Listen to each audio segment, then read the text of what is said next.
Good morning. Good morning. My name is Courtney Custer. I'm the worship associate today. My pronoun is she. My visual description, I'm a short person, white person with brown hair and a flowery spring shirt. Welcome to First Unitarian Church, where our mission is to explore the eternal, nurture community, and pursue the common good. Thank you to our team of staff and volunteers who make Sunday mornings possible. Welcome to our online participants joining us on YouTube. Please, if you're joining us virtually, introduce yourself in the chat. We are blessed to have a big, beautiful building. Unfortunately, we do not have big, beautiful parking. So on Sundays, if it is easy for you, park across the street in the parking lot there to allow visitors and people who have a little trouble getting around to park right around the building. And similarly, if climbing stairs is easy for you, maybe try sitting in the balcony one Sunday. At this time, please silence your phone or other devices or anything that might interrupt us during the next hour. There are a lot of opportunities to connect with people at First Unitarian Church. One that you might be interested in that I participated in this morning was the adult religious education class happening in the meeting room behind us for the next few Sundays at 10 o'clock. It is responding to the anti-trans movement. Another upcoming event is the No Kings sign making party preceding the protest on Saturday, March 28th in Daniel Hall. Details are in your order of service. We have two special announcements this morning. First, I would like to invite Deb Kretzinger to the pulpit for an announcement about the church auction.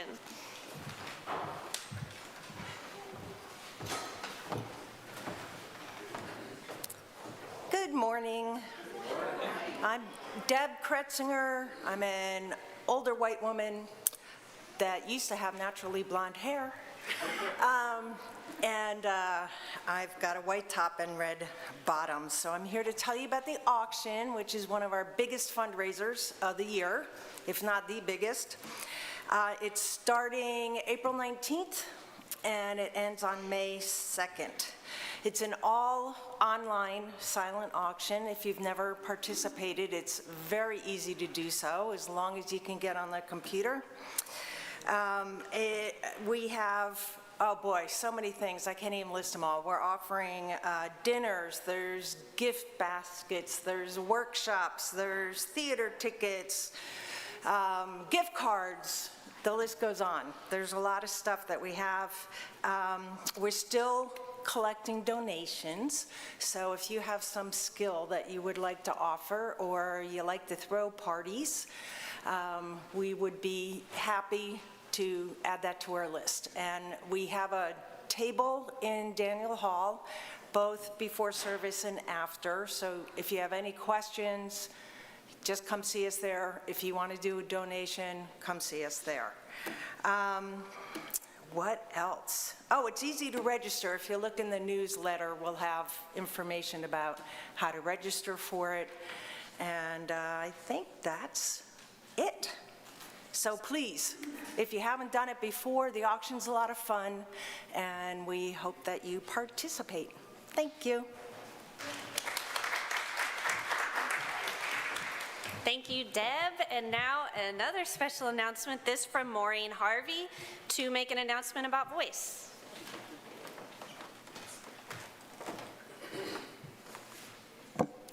So this Friday, we are having a fundraiser for Voice, and it is a birdhouse competition. And it's going to be also an exhibition, so you can come and just look at the birdhouses. We have quite a variety, and this is a citywide event. So it's a contest, an exhibition, and also a silent auction. So you can bid on a birdhouse. I have several of these that I've had over the years that I just decorate my deck with because they're so much fun. This is one Becky Talent did. But it's misprinted in our order of service on the back. It says that it's Saturday, and it's not. It's Friday. So it's Friday from 6 to 8 at the Exhibition Center at Will Rogers Garden.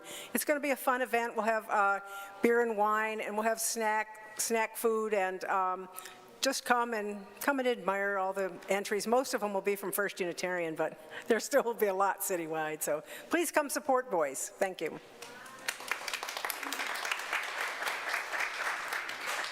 Thank you, Maureen. More information about this and other events is in your order of service. It is also available on our website and in the newsletter. And if you don't already get the newsletter, you can do this QR code with your phone on the inside of the order of service to get more information. So now, let's take a short moment to turn to your neighbor and say hello, greet one another.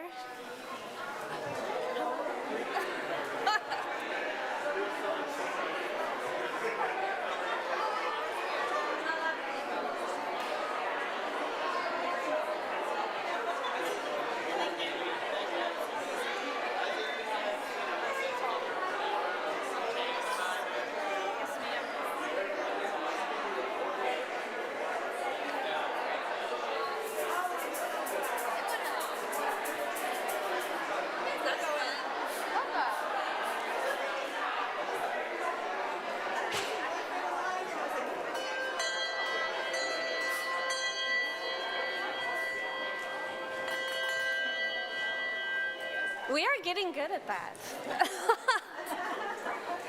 Thank you for helping to create the warm welcome of community. After the service, please stick around for conversation, to continue your conversation and maybe make some new friends down the hall in Daniel Hall or Social Hall.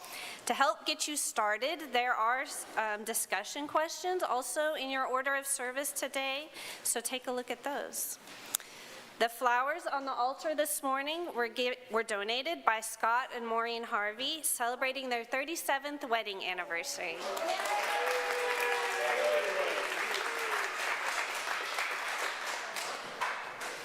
Now, as we light our chalice in our building here, if you're joining us online, you are also invited to light a candle or a chalice.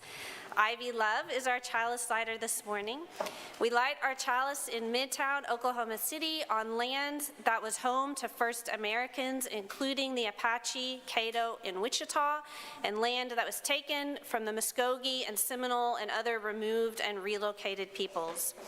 Our chalice lighting words this morning come from Lori Stevens. Our flaming chalice holds both light and dark. Simply by being lit, it casts a shadow. The spring equinox reminds us of that balance. We need both brightness and shade, warmth and cold. Just as some seeds only sprout after being frozen, may our hearts honor both the frost and the thaw.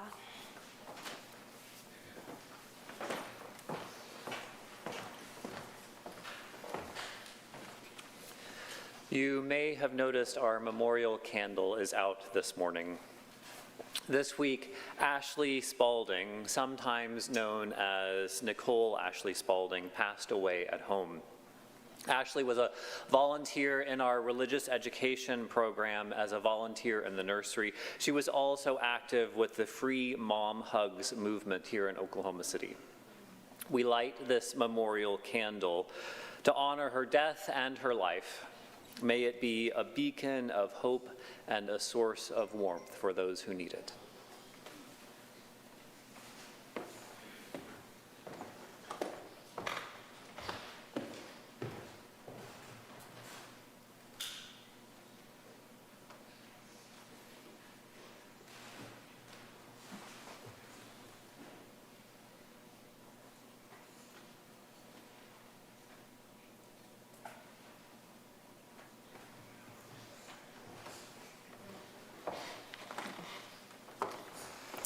Please join me in reciting our covenant. The words can be found in your order of service here.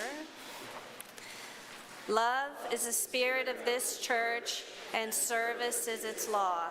This is our great covenant, to dwell together in peace, to seek the truth in love, and to help one another. Good morning. I'm Reverend Kent. I use he, him pronouns. I'm a tallish, middle-aged white man with curly brown hair, wearing a black clergy robe and a stole that's purple and green and blue. Come, awaken your senses to this moment, where we practice the revolutionary act of noticing. Noticing the breath that sustains us, noticing the beauty hiding in ordinary hours of our days, the small things that keep hope alive. Come and let us train our attention on that which leads us home. Welcome to our time to be together and worship, everyone. Our opening hymn this morning is in your gray hymnals. It's number 203, All Creatures of the Earth and Sky. I invite you to rise in body or in spirit. Again, that's number 203.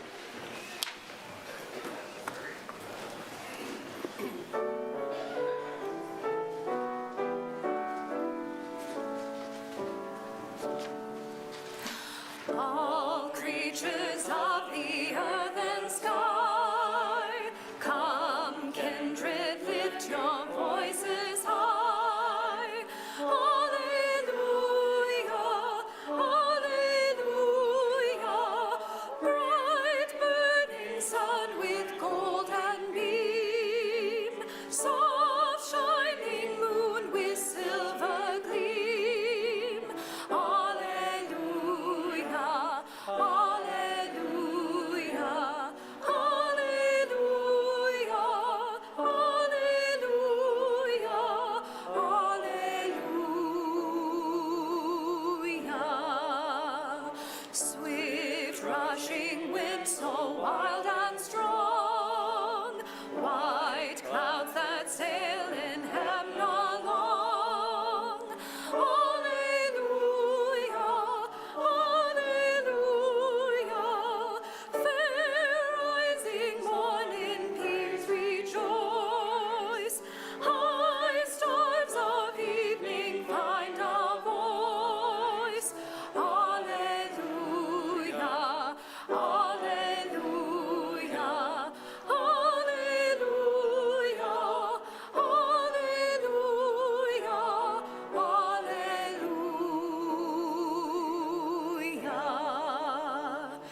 Cool flowing water, pure and clear, make music for all life to hear. Alleluia, alleluia. Dance, flame of fire so strong and bright, and bless us with your warmth and light. Alleluia, alleluia, alleluia, alleluia, alleluia.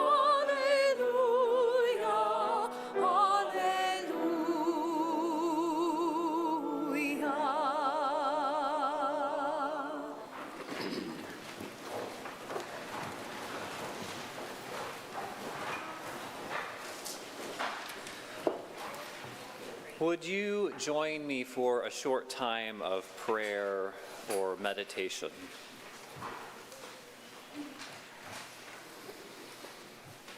Spirit of compassion, source of life, God of many names, we gather in gratitude for our many blessings and for being in community and the tender mercies of our lives. We also ache with concern and grief and anger about the terrible violence in the world and the human capacity to inflict harm on one another. We seek solace in our seeming powerlessness. We hold in our embrace those hiding in shelter and mourning the deaths of loved ones. We pray for those with power to create peace, that they may recognize the fragile and vulnerable humanity of others. Spirit of mercy, may all who seek comfort and safety find themselves in a place with no fear or hatred. As we seek to build beloved community, may we be guided by our faith that the power of love can conquer fear. Amen.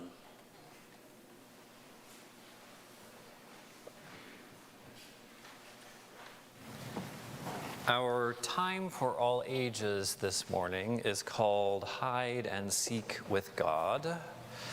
I don't have pictures this morning, but I'm going to invite us all to use our imaginations. This story includes some pretty beautiful places, so I want you to try really hard to imagine your best picture of what that might look like. The story says, once upon a time, God said, I'm bored because I don't have anything to do. I want to play with my friends. And because God is God, as soon as the words were spoken, God's friends were there.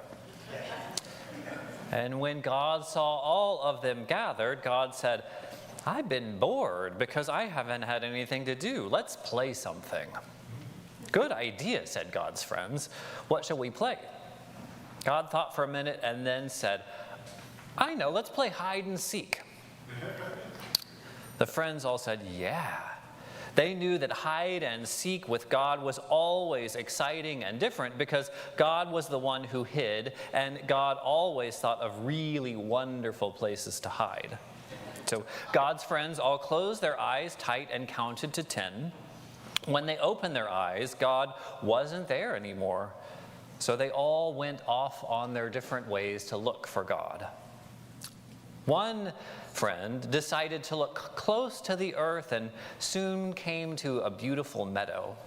As he was searching, he stooped to admire the tender green new sprouts of grass pushing their way up toward the sun. As he bent over and looked more closely at the tender green, he realized there was something special and amazing and wonderful about it. So he jumped up and ran back to home base and called out, I found God.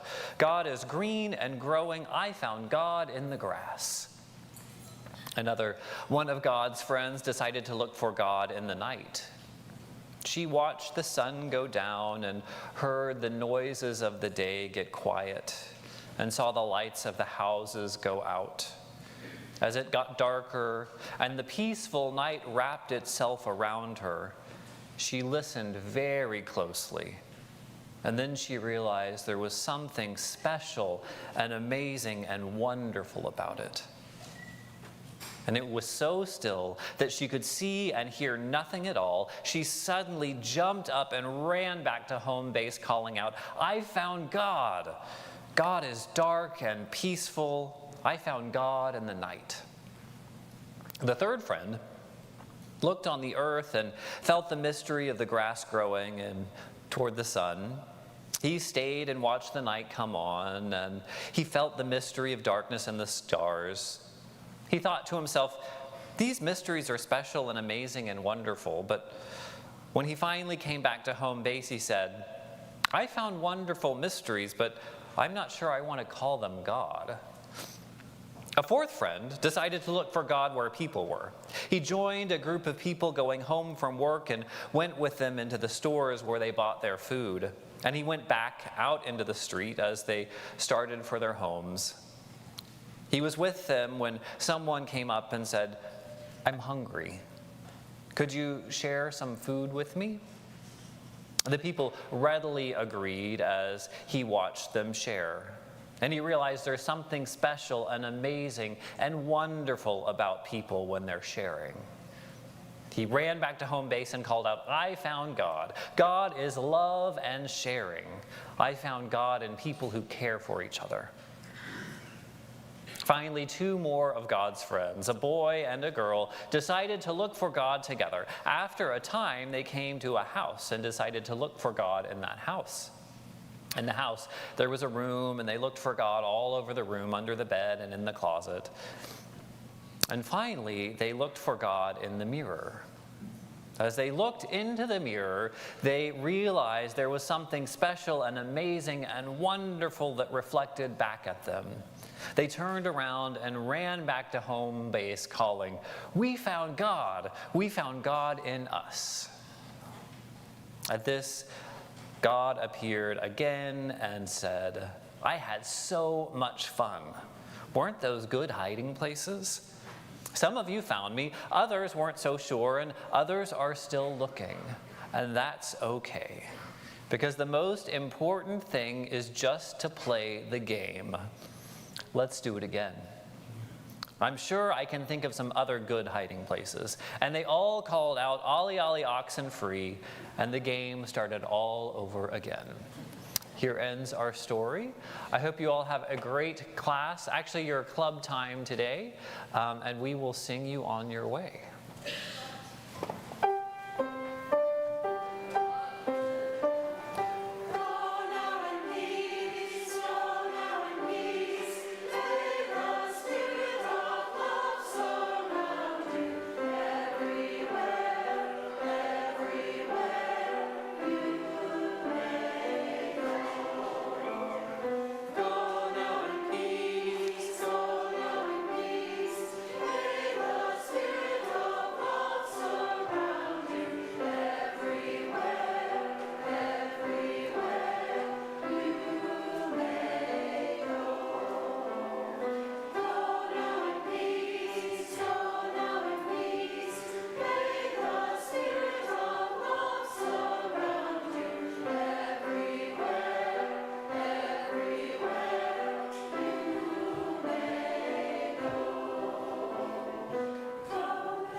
This is one of our family's state park passports. We have two, one for each kid. And we have a sticker on every page because we have been to every state park in Oklahoma. And many of them we camped overnight at the state park. And camping is not something that I grew up doing. I had never been in a tent until I met Richard, but it turns out I love it. But why? Is it the luxury accommodation of an air mattress on the tent floor? Or the lack of heating and air conditioning? Or the free bonuses like bug bites and poison ivy and hay fever all included at no extra charge? No, it's none of those things. Is it the spotty, if any, cell phone service?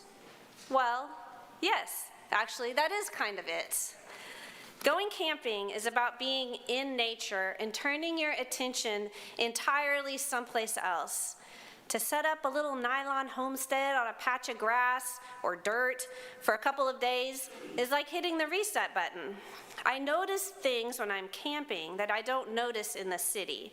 I see, hear, and touch things that I otherwise wouldn't pay attention to. And it's not just that it's different than the city, it's better. I believe that bird songs and frog songs and animal tracks and the wind in the trees are inherently superior to traffic noises and parking lots and Facebook. We are a part of the natural world, and taking time to remember that occasionally and reach out and touch nature is what feeds my soul. A good Unitarian might even say it's an affirmation of the interdependent web of existence of which we are all a part, to quote our seventh principle. Henry David Thoreau, a Unitarian ancestor and a pal of Ralph Waldo Emerson's, in his 1856 journal wrote, "That person is the richest whose pleasures are the cheapest." What pleasures are freer than those that we find in nature? To realize that sense of smallness and bigness and connection and awe, that's what we get. That's what we all seek, and we don't need our phones or next day delivery from Amazon to get it. We need to go outside. Ralph Waldo Emerson, in his writing Nature, said, "The happiest person is the one who learns from nature the lesson of worship." To connect with the sacred, we literally don't have to look any further than our own backyards.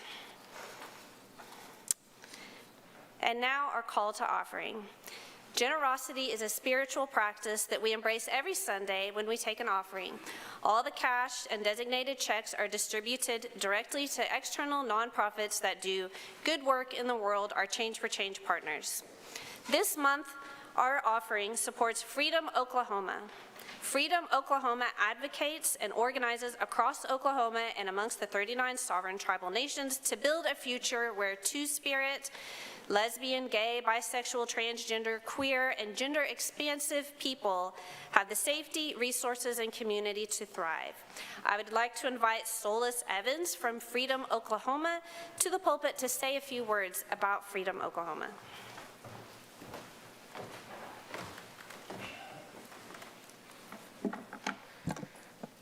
Good morning, everybody. My name is Solis Evans. My pronouns are he, him, his. I'm a white man with short blonde hair with visible tattoos, wearing a mask and a black shirt that says Protect Trans Kids, green pants, and a blue hat that says Free Palestine. Thank you. I'm the Director of Community at Freedom Oklahoma, half of the two-person team making this small but mighty organization work day to day. If you aren't familiar with Freedom Oklahoma, it's the only statewide dedicated organization serving 2S LGBTQ+ community in Oklahoma and throughout the 39 tribes that call this land home.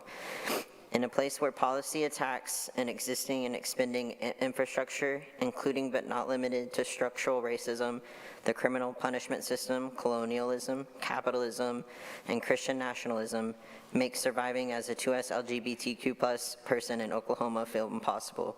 Particularly if you live at the intersection of other historically marginalized and excluded identities. We are working to cultivate, create, and disseminate resources that result in harm reduction, education, empowerment, solidarity, activation, community building, and narrative change, and material change to create the conditions where all two-spirit, lesbian, gay, bisexual, trans, queer, asexual, aromantic, and intersex folks, and all of us who live outside of a cisgender heterosexual identity have the resources, community, and safety to thrive, regardless of where you've been born or where we call home. As an organization that was founded out of the marriage equality movement, we've had to transform over the last decade of our existence to figure out how we meet the moment we're in, how we continue to expand our vision of liberation, and how we ground our work in the values that can carry us through whatever comes our way. So at Freedom Oklahoma, we work from a disability justice lens, from an abolitionist, indigenous, queer, politic rooted in the Black radical tradition as Cedric Robinson defines it. A collection of cultural, intellectual, action-oriented labor aimed at disrupting social, political, economic, and cultural norms originating in anti-colonial and anti-slavery efforts. As an organization founded from an interest system advocacy, we've worked to free ourselves from the constraints of respectability politics rooted in white supremacy, and have returned to the radical roots of our movements engaging in values-based practice. Following the leadership of those who have long paved the way for change in our community, rooting our work in information sharing aimed at informing community, power building, and art-based activism.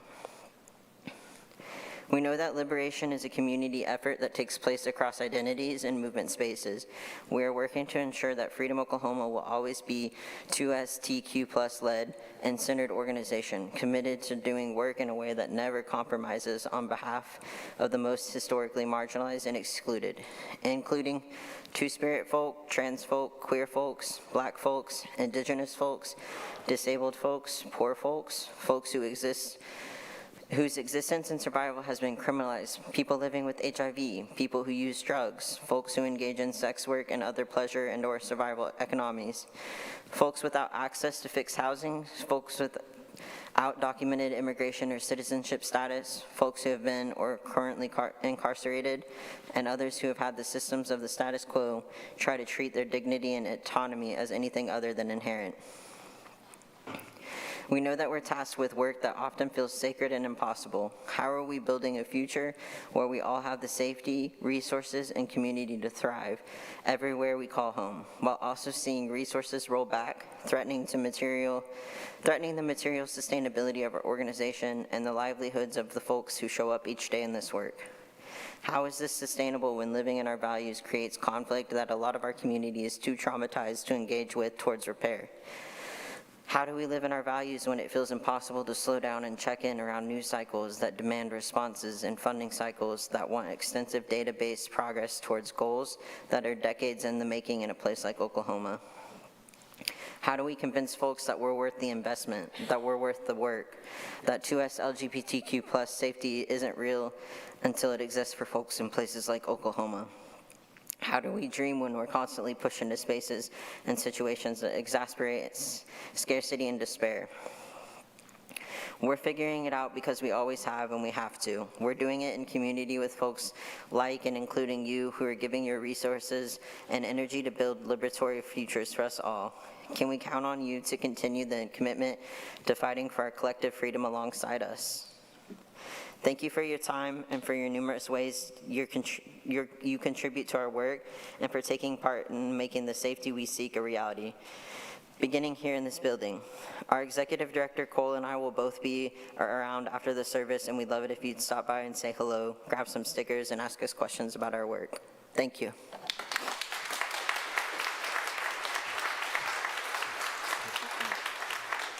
Thank you. As we enjoy the offering music, our ushers will pass the offering plate in the sanctuary. Online, you can make a gift through the One UC website, or you can send a check to First Unitarian. Just write change for change in the memo line. Ushers, please come forward.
In his essay, Nature, Ralph Waldo Emerson writes,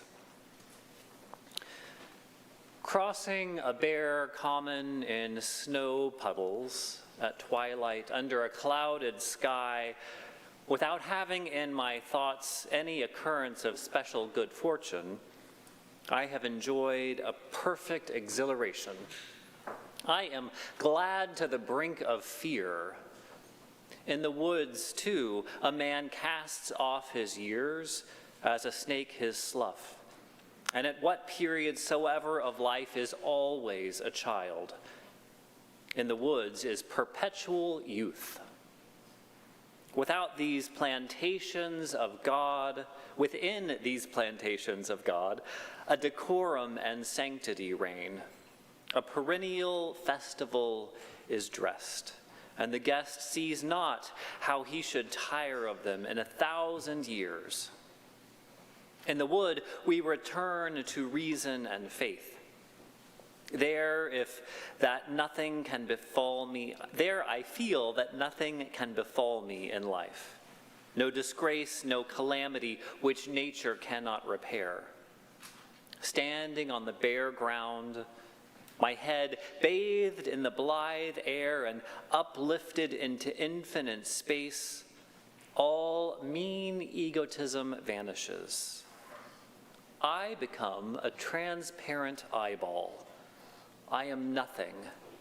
I see all.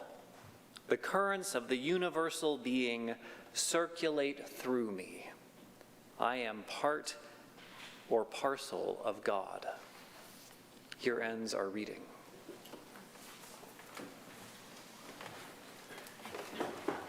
Good morning. Oh no, she's talking to you. That means you get to participate at some point. Yay! All right, so today we are actually singing from the Teal hymnal, the 1074, Turn the World Around. I will invite/encourage you to sing with us at the very, very end, but I also encourage you to move as the Spirit takes you. This is really fun. Feel free to dance. If you feel the need to stomp, clap, snap, that is highly encouraged. Here we go. Smiles on, choir.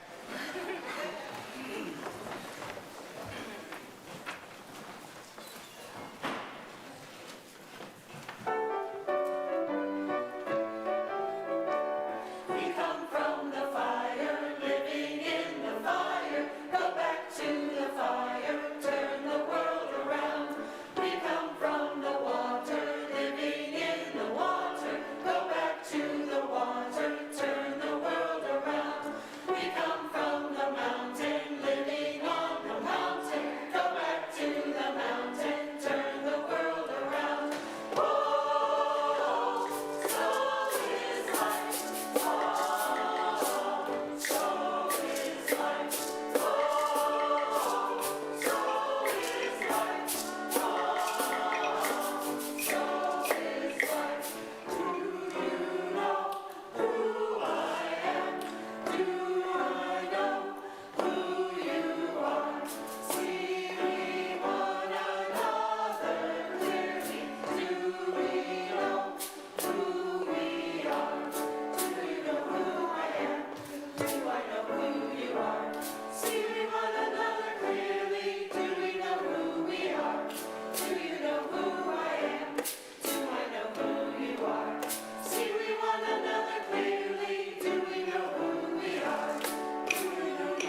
silent meditation seems wildly inappropriate right now.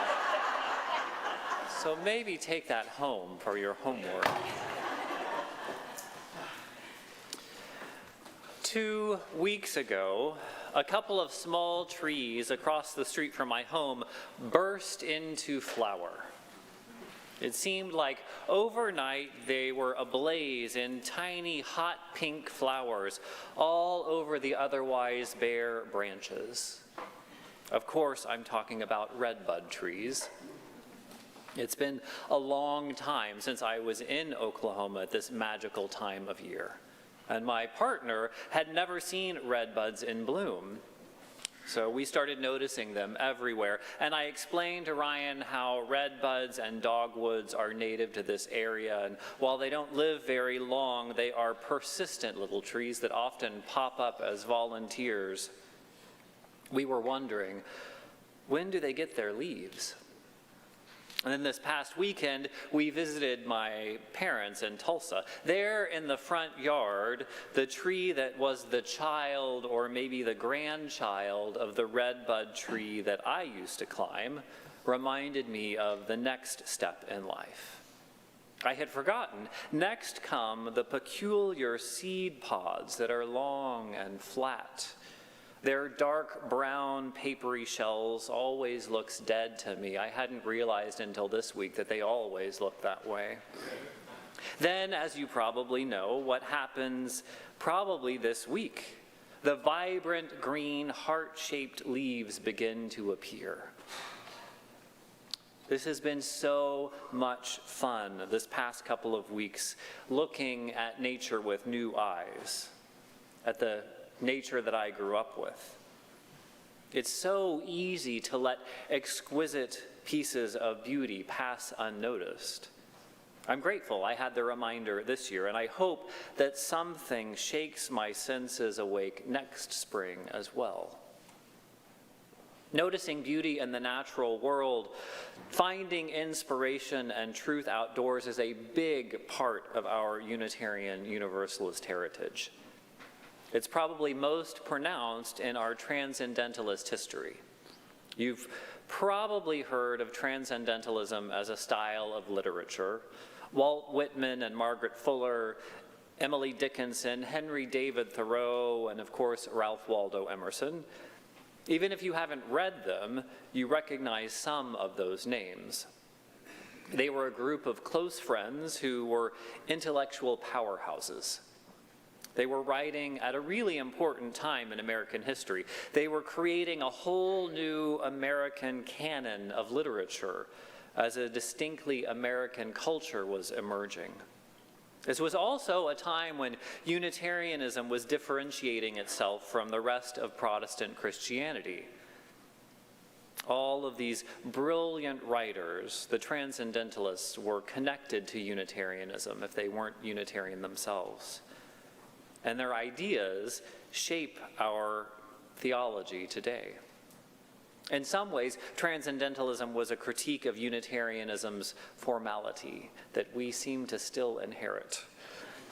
They challenged us, all of us, to move beyond tradition, to look up from our books or our screens, and to step out from the pews and the church building to experience the sacred in nature and in other people.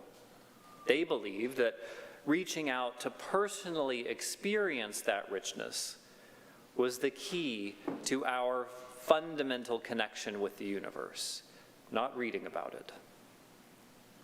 I'm going to name some of the key ideas of our Transcendentalists. This is extra credit. First is what Emerson called the Oversoul.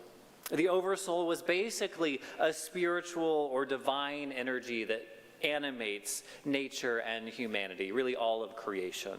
It's very, very similar to the sense of the sacred in Hinduism. And that spark of the divine that's in each person or each thing is indistinguishable from a larger, universal, animating goodness. Transcendentalists emphasize the basic goodness of people and of the natural world. Based on that innate wisdom, they encouraged self-reliance. encouraging the individual to listen to that still small voice within. They believe that miracles, or the supernatural, the most sacred parts of life, weren't found in some faraway God that we could barely know, but the sacred was right here in nature, available here and now. Finally, related to all those religious beliefs, they were great advocates of social reform.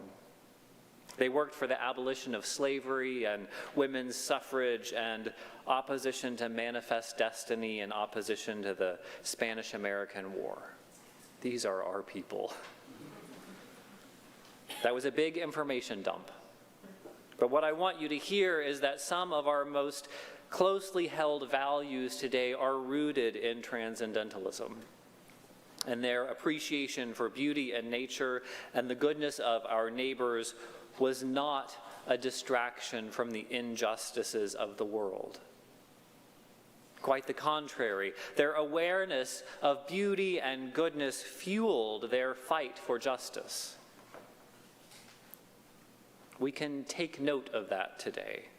As spring is busting at the seams and the United States government is overflowing with division and violence.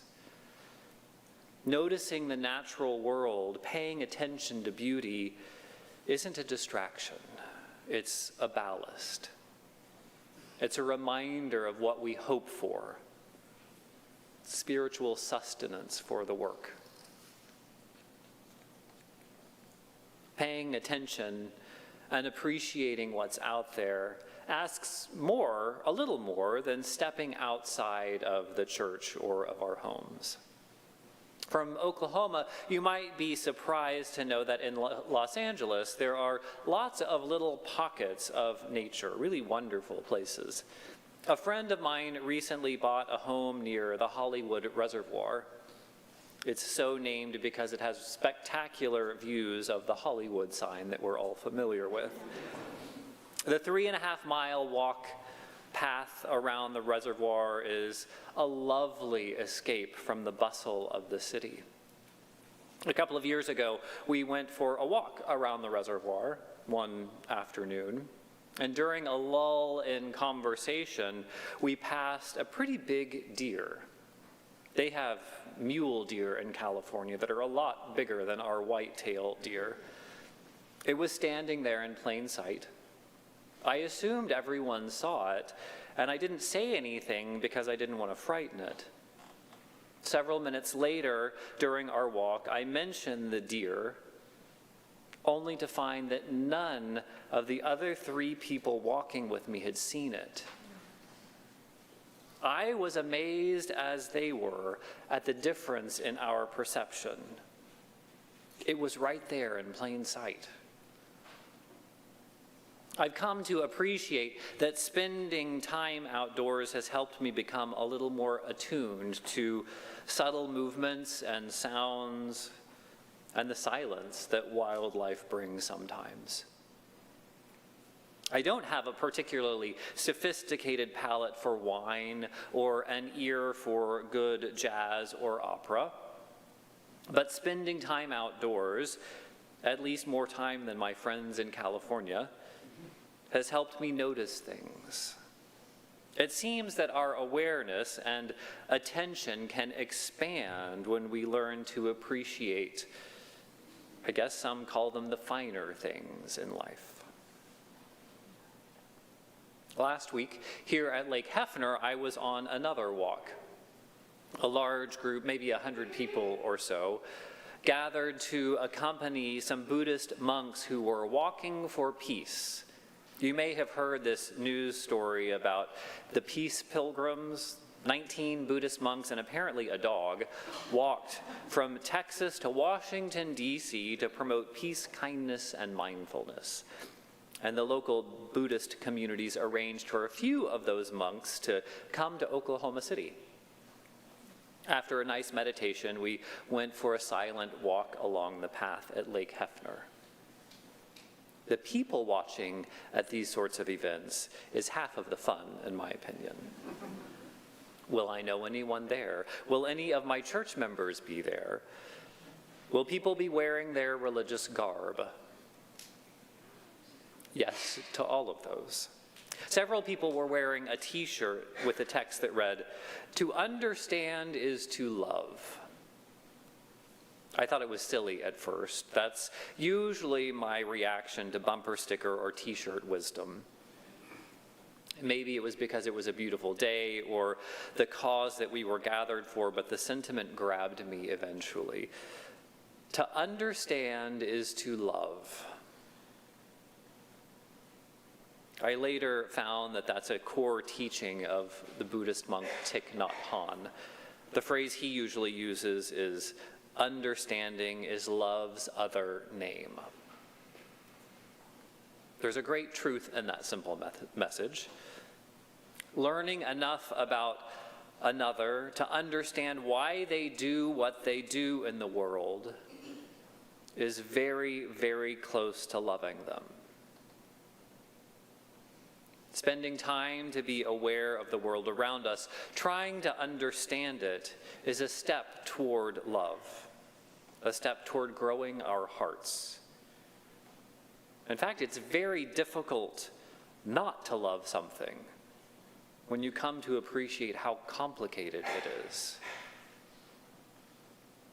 Whether it's learning about other people or learning about the animal neighbors in our backyard, Transcendentalist forebears would challenge us to learn for ourselves from firsthand experience. You don't need to pick up a book about squirrels or read about psychology. Step outside your door and talk to your neighbor. With so many screens in front of us, we can sometimes forget that the natural world is always in relationship. It's always attuned to its surroundings and observing. That means that we are being observed too. Yes, wildlife become familiar with human activity. They come to know particular humans, their neighbors, as benign other creatures or as dangerous. Some naturalists and gardeners recommend finding a specific sit spot, as they call it, a place to go every day to spend time observing nature.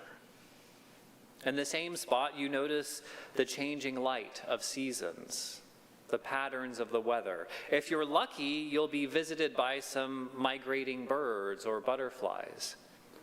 And eventually, wildlife recognize you, and they get more comfortable too. Have you ever had that feeling of being watched by another person? Maybe an acquaintance noticed you in a crowded airport and you just somehow knew it. I'm not talking about seeing them look at you. I'm talking about a sixth sense type of awareness. When I first came to Oklahoma City, before I started at the church, I was at lunch on a Sunday afternoon at the Red Cup. I could practically feel the eyes directed at my back. Something very strange was happening. Eventually, I noticed a hush voice behind me. Is that him? It was the under 40 over easy group having breakfast there, and I introduced myself. I imagine you too have had this feeling, this noticing of being watched. Women and people of marginalized identities are perhaps more sensitive out of necessity to this experience. We notice when we're being seen or watched. Deep inside, we still have those animal instincts. So as we encounter nature, I invite you to consider that you are not just the observer. You are also one being observed. The way we look at the natural world, the way we pay attention, deeply shapes how we see it and how it responds to us.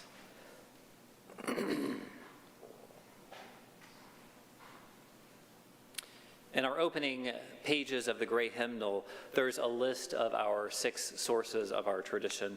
One of them, the very first one, is direct experience of that transcending mystery and wonder affirmed in all cultures, which moves us to a renewal of the spirit and an openness to the forces which create and uphold life. That was how Unitarian Universalists, I think in the 1980s, came to interpret what Ralph Waldo Emerson was talking about in his rather odd reading of the transparent eyeball. So thank you for indulging me in that reading this morning. Emerson and his peers tried to convey their enthusiasm for the world in their writings. Emerson was describing the loss of his sense of self in that experience of beauty. Just after the passage that we heard, he talks about forgetting his sense of place and social standing, forgetting his relationships, forgetting where he exists in human society, and talking about being part of something more universal as a whole. The transparent eyeball is really about losing ourselves in the awareness of beauty. Spiritual experience invites us to transcend the ego and the self in a realization of interdependence. This losing ourselves in a moment of beauty is not a lapse. It's not forgetting the problems of the world. Losing ourselves in something worthy of our attention is nothing short of grace. So let us greet the spring with zealous hunger for beauty. Let us get lost in the flowers, not just stop and smell them, but to actually lose ourselves in them. Amen.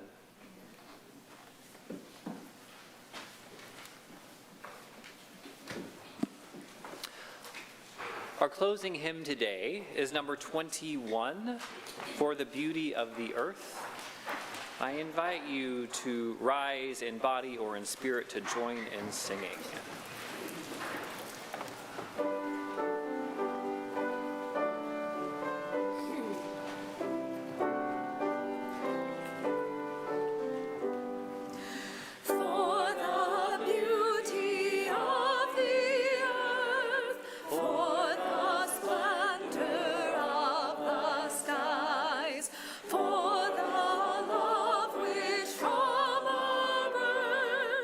Over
invite Ivy Love back to extinguish our chalice. Our chalice extinguishing words today are adapted from Rebecca Savage. As we come to the end of the service, may you depart from our time together lifted by the spirit of life, delighted by the warmth of our gathering, and renewed in soul and mind. As we extinguish the flame of our chalice, may its lingering spark be carried in your heart until we are together again. Let us continue to grow as witnesses and as actors in our world. Let us work to build the common good for ourselves and generations to come. Friends, go in peace. Let the light within you be a blessing to the world.